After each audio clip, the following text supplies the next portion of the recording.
Gang, gang. No. My kids would be so mad right now. Oh my goodness! Like, what are you doing? We all know you, Michelle. Oh, I'm Lisa Scott. I'm one of the panelists on Bashira's From Hurting to Healing to Health.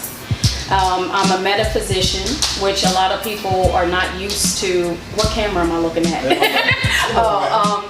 Are not used to hearing actually, but I would consider that, just for lack of a better way of putting it, an alternative to people's traditional counseling.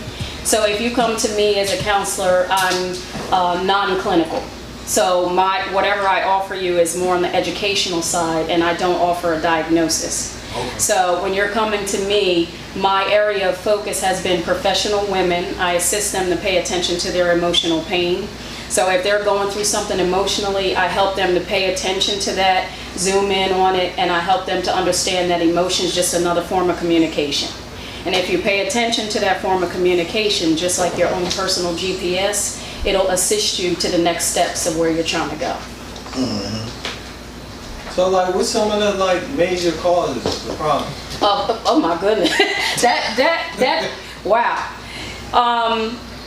A lot comes from childhood. Really? Oh yeah. Every problem I've ever known anybody to have, its root has come from child. Well, not every problem, but a lot of the root is coming from whatever happened in their childhood. And what's happening is, a lot of times, because a person isn't identifying that they might have had a traumatic event or something like that happen to them when they were a child, they're not paying attention to or don't understand that that event is causing them to define who they are from that point on. And so they remain in a space of, feeling that hurt, feeling that pain from whatever may have happened.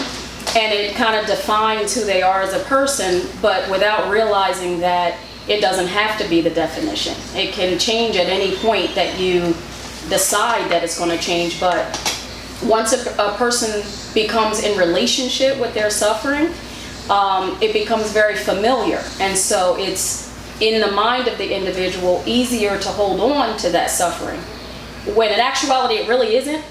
But for the person, because it's a familiar feeling, they don't necessarily want to let it go.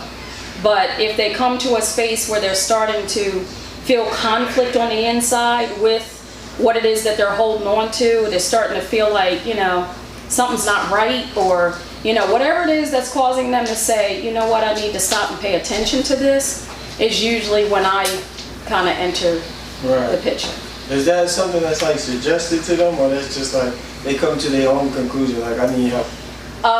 For me, it should be that they're coming to their own conclusion, because I don't like to drag people kicking and screaming. It's not going to work.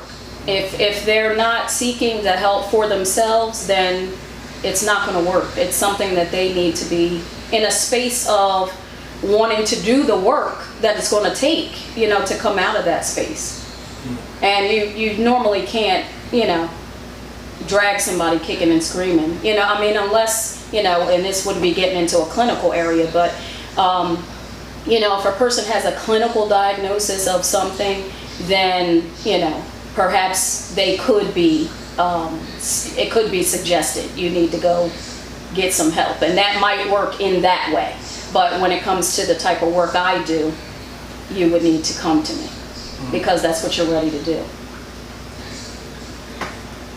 So I will tell you that I came to this decision about doing Let's Talk About It only because on Sundays when I'm doing my live videos on Saving It Sexy, I can guarantee you that at the end of the night, somewhere throughout the night, someone will hit me and say, you inspire me, you motivate me, but sis, I'm getting ready to kill myself, I'm getting ready, and I was just like, wow. why would they bring that to me? You know what I mean? Because now it's on me, and I think about it. And so someone said, how is it that money correlates with depression and anxiety and stuff like that? I'm just like, when you don't have money, you're depressed and you're stressed and you're a whole bunch of other things. And so when Lisa was just saying about something happened in your childhood, this book right here, My Life a Neat Mess,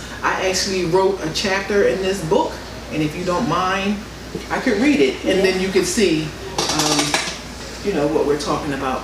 I need my dollar store glasses because I'm old, right? But like for me, I've been using therapy for 20, I'm gonna say maybe 25 years, and so I just know that it works. And so this is something that I wrote for it's My Life a Neat Mess, and this is Shalonda Austin, and I'm chapter 3 in this book, and so it's called I Remember. I can't remember exactly when I knew they didn't see me. Maybe it was when I overheard them saying, "She is so hot, she is too damn grown." What did these women see in me that would let those words escape from their lips and land on my ears? I am not hot. I'm a little girl, tall, lanky, and awkward. I like to do all the things that little girls my age are doing. I like double dutch, playing jacks, running, and jumping. What makes me hot? What does that even mean? These are my aunts and female cousins sitting around the table, kitchen table, putting labels on me. I bet she would be the first one to get pregnant. Why did these women think so little of me? Was it because my grandmother had my mother at 14, my mother got pregnant with me at 17, but at 10 years old, what do I even know about any of this? I'm a child, right? For me, it was that trigger word of hot. You know, somebody put that label on me when I was a kid, and I remember it was my cousins and my aunt sitting at a kitchen table, and it was like, she's the hot one. And I swear I put so much pressure on myself not to be what they defined me as, or what they thought of me. But it's just amazing to me that, you know, I don't know if it was a generational thing, but, you know, I think it was. People don't realize that words have power. And then years later, you know, to hear me say to my daughter, "Don't be so hot." I mean, it was just like, I remember exactly when it was, and I just was like, yo, this is not what I want for them, you know what I mean? And so today, you know, I'm proud. Like my daughter say I'm her best friend, you know what I mean? So I know I didn't repeat the cycle. And when it says compartmentalizing, if you are in my family and you do not rock with me, I have no problem with knocking you right off. None. Because my mental health and, you know, how I go out into the world and what my children do is more important to me than any relationship that I could ever have in my life, because it's just, you know, it's a vicious cycle. As women, when we are around each other and you see women calling each other the B words, I'm like, I can't say of any of my girlfriends that I'm close with that I call them by that. Right. You know what I mean? So I don't know where we learn these things from, but it's the little things that it happens, and that's what it is. So that's, you know, this is my story, and I'm going to share it every chance I get, because it's not what's the name of that book? It's not just me. This book is called My Life a Neat Mess. It's on Amazon. I have copies of it. Wherever you see me, I will be selling this book, and it is what it is. And it's 10 short stories from different women in the Atlantic City community that we all just came together. Shalonda Austin, she put the book together. This is the first volume, so there'll be another volume coming out shortly.